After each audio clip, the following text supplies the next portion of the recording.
সব ভেঙে শেষ করে ফেলছে উত্তরাতে একদম। আমরা এখন আছি উত্তরা স্কোয়ারে, সো একদম নতুন একটা মার্কেট, এবং এই মার্কেটের ফার্স্ট শোরুমটা আমি নিছিলাম।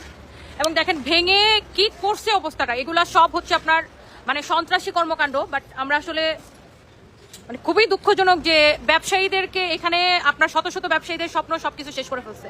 দেখেন কি অবস্থা, ভেঙে একদম শেষ করে ফেলছে, লুটপাট ভাঙচুর, দোকানপাট ভেঙে সবকিছু জিনিসপত্র নিয়ে গেছে। সো এখানে এটা ইচ্ছাকৃতভাবে একটা মব তৈরি করে পুরো মার্কেটটাকে ভেঙে ফেলছে।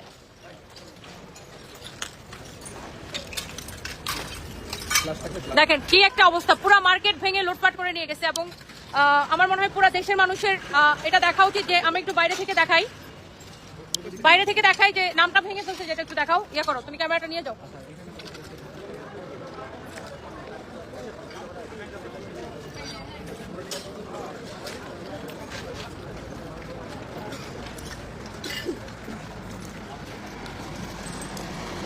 দেখেন পুরো মার্কেট থেকে ভেঙে ফেলছে এবং উপরে পর্যন্ত এগুলো সব ভেঙে ফেলছে। এইগুলা হচ্ছে মানে আমার কাছে মনে হয় যে এটা পুরোটাই মানে পরিকল্পিতভাবে একটা আক্রমণ করছে। এই মার্কেটের মধ্যে কতগুলো শোরুম আছে ভাইয়া? এই মার্কেটে প্রায় 200 শোরুম আছে, 200 ব্যবসায়ী স্বপ্ন পুরো শেষ করে ফেলছে। মানে আমরা কবে এই মব সন্ত্রাসের হাত থেকে রক্ষা পাবো? দেখেন কি একটা অবস্থা, এইখানে একটা ভুয়া তথ্য ছড়াইছে যে একজনকে মেরে ফেলা হয়েছে, এরকম একটা ভুয়া তথ্য ছড়াইছে। বাট যাকে মেরে ফেলা হয়েছে, তথ্যটা ছড়াইছে, সে নিজের পায়ে হেঁটে গেছে। সিসিটিভি ফুটেজ আছে, সিসিটিভি ফুটেজও উত্তরা স্কোয়ারের পেজের মধ্যে আপলোড করা হয়েছে।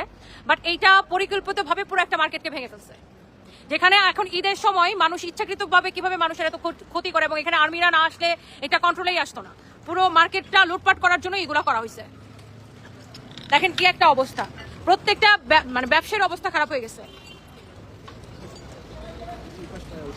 24-এ যেরকম মব করছিল ওই যে 5ই আগস্টের পরে যেরকম আমরা দেখছি বিভিন্ন জায়গায় মব করে বিভিন্ন দোকানপাট লুটপাট করছে, সেম কিন্তু এখন এখানে মানে এখানে সেম কাজটা করছে।